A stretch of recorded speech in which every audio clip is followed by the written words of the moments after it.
How's everybody doing? My name is Anthony Brian Logan, and today we're going to talk about the crazy Antifa protest that happened as a result of the 3%ers having a permit for a rally in downtown Seattle. Now, this was really crazy, mostly because they didn't really try to resist or confront the 3%ers. You know, these guys are a bunch of veterans. They are defenders of the Constitution, so they're not going to be easily just walked over by a group like Antifa. However, Antifa, did surround a journalist by the name of Andy Ngo. This is an Asian person that was by himself simply documenting what was happening in this particular protest. They were surrounding him, calling him a Nazi, all kind of crazy things. So before I even go deeper into this rabbit hole, what I'm going to do right now is go ahead and roll his footage. In these clips, you'll see how they're acting, how they're behaving. Really rabid, really dangerous, actually. After we get done with those clips, I'll talk about what was there. I'll talk about Antifa in general and make a greater point about them that has not really been made. I'll talk about the 3%ers, and I'll talk about this overall feeling of not wanting to abide by authority in general and how it's allowed to persist in our country. Then I wrap it on up with a nice bow on top. So without further ado, let's go ahead and roll it. So here's the thing about being an anti-fascist. Is we are on the right side and they are on the wrong side. And we're not ashamed to be anti-fascists. And if they think that they can come here and stick little teeny tiny weeny peanuts cameras in our faces to try to intimidate us, they can go take another think, because that is bullshit. We're not intimidated by their bullshit. They think they have us intimidated. We're not intimidated. We're not going to take their provocation. We're going to stand here and we're going to let our message be very, very clear that we are anti-fascist and we want these assholes to go away. Nazis go home. Nazis go home. Nazis go home. Nazis go home. Nazis go home. Nazis go home. Nazis go home. Nazis go home. I can see in your eyes that you got some Asian descent. Check your fucking history. Your history shows you that you can't trust your enemy, but that you're using your enemy against us. Spying. Yeah, because it's coming. It's coming. I'm bringing the energy. That's why they keep checking on you. You understand? Because they want to know. Because I'm known to do this shit for real. Because some of us didn't really come to talk. Some of us really come to die, dude. Are you willing to die for a YouTube shit? Yeah, but that's what's gonna come, man. Death is coming to you, dude. Real shit. To feel that energy, that's why your heart's pounding. I'm here to let you know, judgment's here. And you spying and doing this punk shit is gonna get you end up hurt. Real shit. At some point you're inciting conflict, and then we're gonna take some action and remove you from the area. Do you understand that? How am I inciting conflict? Oh. Because we're ending up in confrontation here, and if this can become a public safety issue, where it's difficult for us to manage with people potentially getting hurt. Okay. Okay. Now, if you want to protest, you have the absolute right to exercise your First Amendment protesting. rights. Okay. You have a right to be where you want to be to a certain extent as well. Okay. But if we're inciting a potential conflict. Okay, just let me know when you think that I'm doing that and how I can de-escalate. Okay.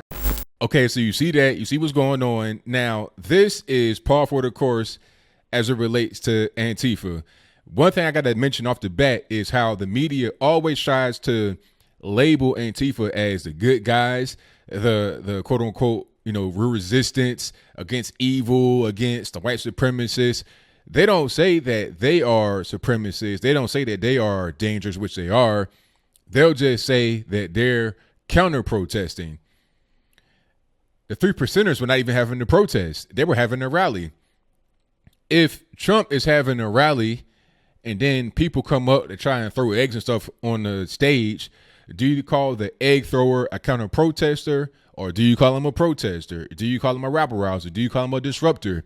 That is what they are, and that is what Antifa is. It's what they always have been, especially over the past few years, at least in USA. In Europe, it's a whole different story, but here in the United States, there are a bunch of people that just want to come and disrupt anything that is going on, mostly dealing with conservatives. Now, in the case of the journalist, he was just minding his own business trying to record. You got this guy talking about you want to die for this YouTube stuff. I mean, how does that even make any sense? What is he even saying? He's not even doing anything. He's just there recording. Okay, so why would you want to kill this man for recording? There's cameras everywhere. What about this Asian person makes him so, much of a target? Is it because he appears to be weak and he's by himself and he does not have some kind of big badge on? When I say big badge, I mean either dealing with the police or dealing with some kind of news organization that's widely recognized. You know, if he had on a CNN placard or a Fox News placard, would you attack him? No, because you know that that's going to seal your fate, because they have a lot of resources that can easily get you behind them walls or up under the penitentiary. Same thing with a police officer. You want to assault one of them, what's going to happen? It's going to be a rough night and a rough few years for you behind them walls, getting 3 hots in the cot, if that. But I digress. The point is that they want to attack those who they feel are weak. I've not seen any footage of Antifa trying to attack 3%ers. You know, these guys ain't really no joke. And they're not even really fighters like that, as far as the guys that I know that are affiliated with that. They're all about trying to defend you. What I get from the 3%ers is if they were to fight, they will be the bully's bully. You understand? They're not going to be out there bullying people. They'll bully those who bully others. They are defenders and protectors. It's like having bodyguards, but they defend the Constitution and they defend the entire country. That's kind of what I get. The media would call them a paramilitary group.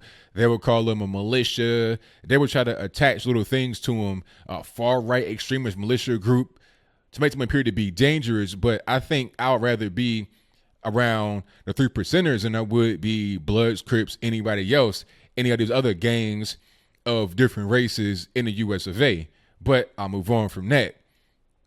A point that needs to be made here about Antifa is how I think a lot of them, especially on the left coast, Seattle, Portland, LA, San Francisco, a lot of them are on drugs. Yes, I said it. Seattle has a very big drug problem, a lot of heroin going on. Cocaine's probably high too. The weed is just like, that's always there. But I think once you have this culture of drugs not really being a big deal, it leads to things like this. People don't really understand how people on drugs behave. I've been in a drug-infested neighborhood. I know how they act. They do irrational things. Just like what I was talking about, where the guy was saying, do you want to die for this YouTube stuff? That does not make any sense, but it makes perfect sense in the mind of a dangerous crackhead, right? It makes all the sense in the world. I do not want to be in an environment with people like that are on drugs, that are highly unpredictable, dangerous, volatile, short fuses, not making any sense. I don't want to be around that. And it's bad when you have people that are in power that enable this kind of stuff. When Barack Obama was in office and he had Black Lives, LIES, matter in the White House, he's talking about, you guys are doing a good job. Doing a good job. You're destroying cities. You're making people live in fear that did not live in fear before. How are you doing a good job? Same thing with Antifa. How are they labeled as some kind of righteous group that may be going about things in an unrighteous way, when in reality, all they are is just simply dangerous and a threat to anybody who does not immediately align with what they believe in. I'm a guy that says, you know what, regardless of what you want to believe in, I support your right to believe in it. You could be gay, straight, left, right, agnostic, Islamic. As long as you don't hurt me, as long as you don't hurt the country, as long as you abide by the laws, then go for it. Whatever you want to do is all good with me. I'll defend your right to be able to do it. But when you start to invade in the country, it's like with this whole, this border wall situation. And by the way, some of the people that organized the Antifa event were also organizing another event that was in favor of the caravan, talking about let them all in. Do you want that? Do you want everybody to come into the country? Even those that have communicable diseases, things that, have been eradicated. I mean, you're talking about, you got guys that might have polio. Some say polio has been eradicated, but I thought the plague had been eradicated too. You had the plague, an example of it in New Mexico.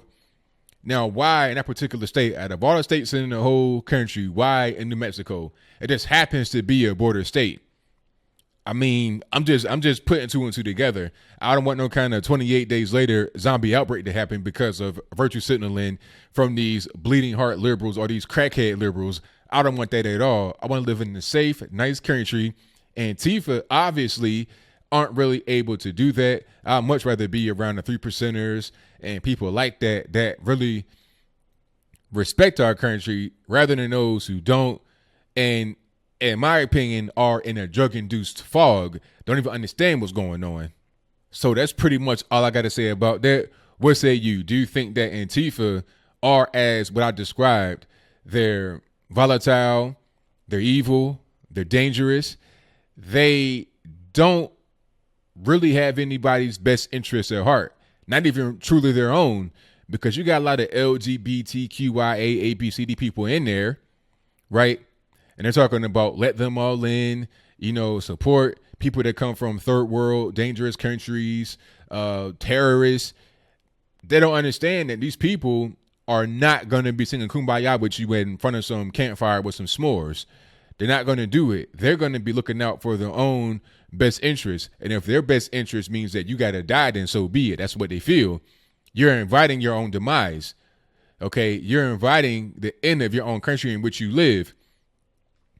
They talk about, America's not great. When was America ever great? All this, that, and the third. Meanwhile, they don't want to move. They don't want to go to Mexico, Canada, or nowhere else. They're going to stay right in a comfy little area in their grandma's basement eating bonbons and chicken fingers and stuff like that. They're going to do that rather than trying to, go out and embark on some kind of crazy adventure to colonize a new place or to move to a new place where they feel more comfortable. I'm kind of getting long-winded, but I just want to hear your particular thoughts about these individuals, about the 3%ers, and about the drug culture in general on the left coast. Do you think that the drugs are influencing what's happening over there with these protests? Because I see a lot of just anger and vitriol over there. Is it because of the liberalism or the drugs, a combination of both, or neither? Whatever your comments are, please let me know in the comments below. And that's all I got to say for this video. If you like what you heard, please comment, rate, share, and subscribe. Peace.